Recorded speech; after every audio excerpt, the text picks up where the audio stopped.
नमस्कार। आज हम लोग पढ़ने वाले हैं भारत के भूगोल के अंतर्गत हिमालय पर्वत हम लोग पढ़ रहे थे। हिमालय पर्वत के पूर्वी भाग में जो पहाड़ियां हैं उनको हम पूर्वी पहाड़ियां बोलते हैं। भारत के 5 भौतिक प्रदेश हम लोगों ने पढ़े हैं।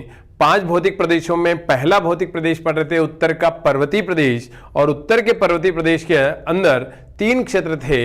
एक था ट्रांस हिमालय, दूसरा हिमालय प्रदेश और तीसरा पूर्वी पहाड़ियां। जो तीसरा पूर्वी पहाड़ियां हम लोग जो पढ़ने जा रहे हैं, ट्रांस हिमालय, हिमालय पर्वत और पूर्वी पहाड़ियां। अब ये हम लोग देखने जा रहे हैं। पूर्वी पहाड़ियों में कई प्रकार के सवाल बनते हैं। यहां विशेष करके ध्यान देना है कि पूर्वी पहाड़ियों में मेघालय की पहाड़ियां शामिल नहीं होती हैं।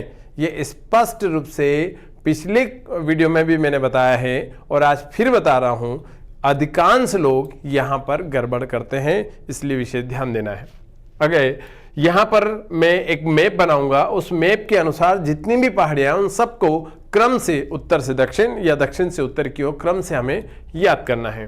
तो हिमालय की इन पहाड़ियों की, ये जो इसके पूर्वी भाग में जो पहाड़ियां हैं, इन पहाड़ियों की उत्पत्ति कैसे हुई, तो पहले इसकी बात करते हैं। तो हमारा प्रायद्वीपीय पठार जो कि उत्तर की ओर खिसक रहा था, और ये जो खिसक रहा है उत्तर की ओर, तो उससे दबाव से तो हिमालय बना और उसी से ट्रांस हिमालय बना। और ये पहाड़ियां भी इसी प्रकार के दबाव से निर्मित हुई है, क्योंकि हमारा प्रायद्वीप सीधा उत्तर की ओर नहीं जा रहा है, ये उत्तर पूर्व की ओर खिसक रहा है। ये ऐसे इस डायरेक्शन में है। जैसे हम लोग यहां पर बनाए, डायरेक्शन ये न होते हुए ये वाला है, ये इस डायरेक्शन में जाने के कारण यहां पर ऐसे हिमालय बना और यही इसी क्षेत्र में ये पहाड़ियां बनी।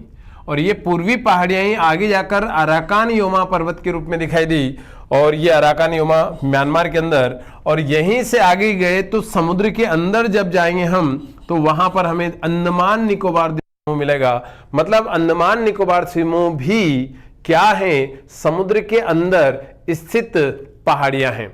मतलब समुद्री पहाड़ियों को कोई एग्जाम्पल बताओ यदि पूछा जाए, तो हम बोल सकते हैं अंडमान निकोबार द्वीप समूह। और इसका जैसे हम देखें कि ये द्वीप या पहाड़ियां बनी थी, लेकिन यहां तक पानी भर गया तो यहां पर ये ऊपर द्वीप दिखाई दिए। इस प्रकार से अंडमान निकोबार द्वीप समूह के साथ में जब इसके बारे में वर्णन करेंगे तो वहां और क्लियर करेंगे।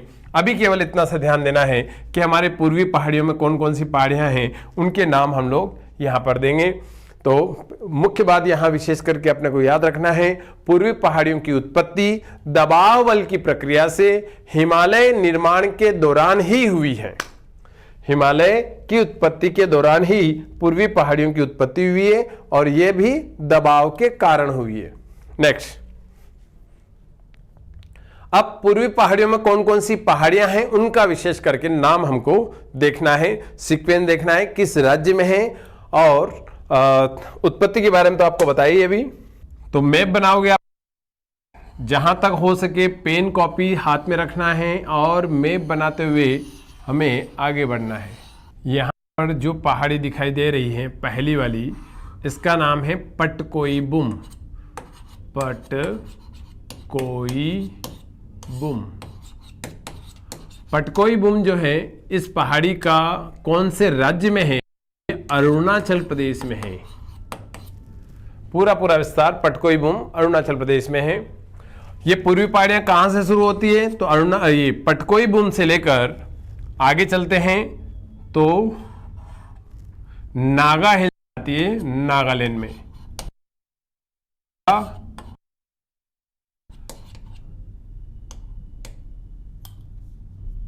नागा हिल्स, उसके बाद आती है कोहिमा हिल्स।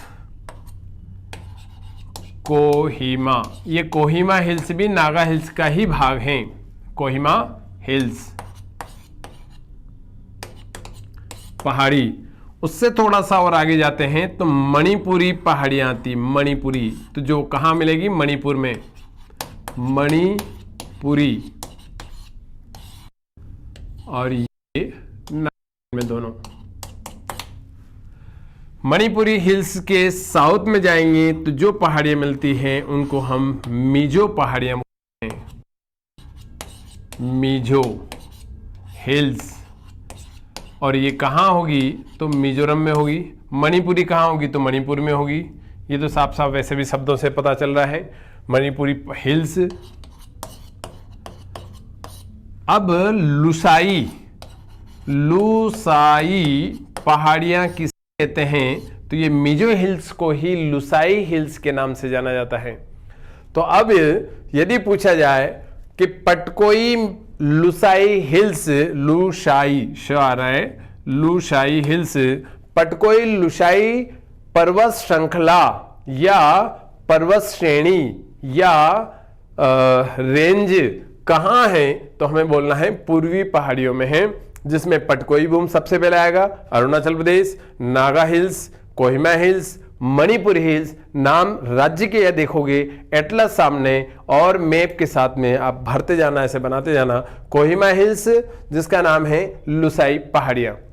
यहीं पर एक पहाड़ी जिनको त्रिपुरा की पहाड़ियां या त्रिपुरी पहाड़ियां भी बोलते हैं, लेकिन इससे थोड़ा सा ऊपर देखें एक पहाड़ी यहां है, इसका नाम है, इस पहाड़ी क्षेत्र का नाम है जो नागालैंड में भी है थोड़ी सी, और थोड़ा सा असम और नागालैंड में फैली हुई है। इन पहाड़ियों में है बराइल पहाड़ियां, ये जो मैंने आगे लिखा है बराइल।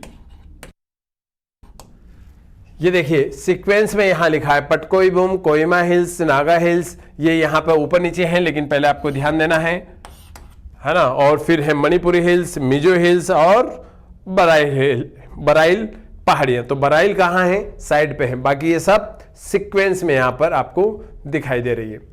ठीक है, नेक्स्ट पॉइंट में हम देखते हैं लुसाई हिल्स मिजो पहाड़ियों के अंदर है, और मिजो पहाड़ियों की एक सबसे ऊंची चोटी है, उसका नाम है नीला पर्वत।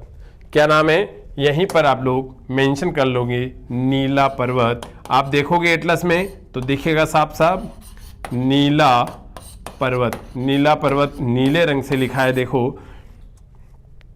और फंगवई नाम का, ये इस क्षेत्र को फंगवई के नाम से भी जानते हैं, और यहीं पर फंगवई नाम का एक नेशनल पार्क भी स्थित है। और ये जो नीला पर्वत है इसके आसपास के क्षेत्र को फंगवई क्षेत्र के नाम से या पहाड़ियों के नाम से भी जानते हैं, लेकिन मुख्य रूप से इनका नाम है मिजो पहाड़ियां, इनका नाम है लुसाई पहाड़ियां, और इन्हीं पहाड़ियों में आपको मिलेगा नीला पर्वत। नेक्स्ट,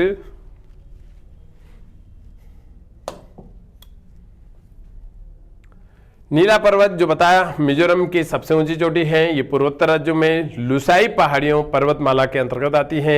यह बर्मा की सीमा पर है, मतलब बर्मा का मतलब म्यांमार, जो आपको बताया कि यही लुसाई पहाड़ियां या मिजो पहाड़ियां आगे चली जाती है तो अराकान योमा पर्वत के रूप में जानी जाती है। अराकान योमा पर्वत जो है म्यांमार मतलब बर्मा में है। लुसाई पहाड़ियां मिजो पहाड़ियों को ही कहा जाता है। क्लियर। तो इस प्रकार से ये हमारा पूर्वी पहाड़ियों के बारे में वर्णन हुआ है। अब इसके अलावा जो और हम आगे बढ़ने वाले हैं, इसमें पर्वतीय क्षेत्र का वर्णन होने के बाद हम लोग जाने वाले हैं उत्तर के विशाल मैदान में।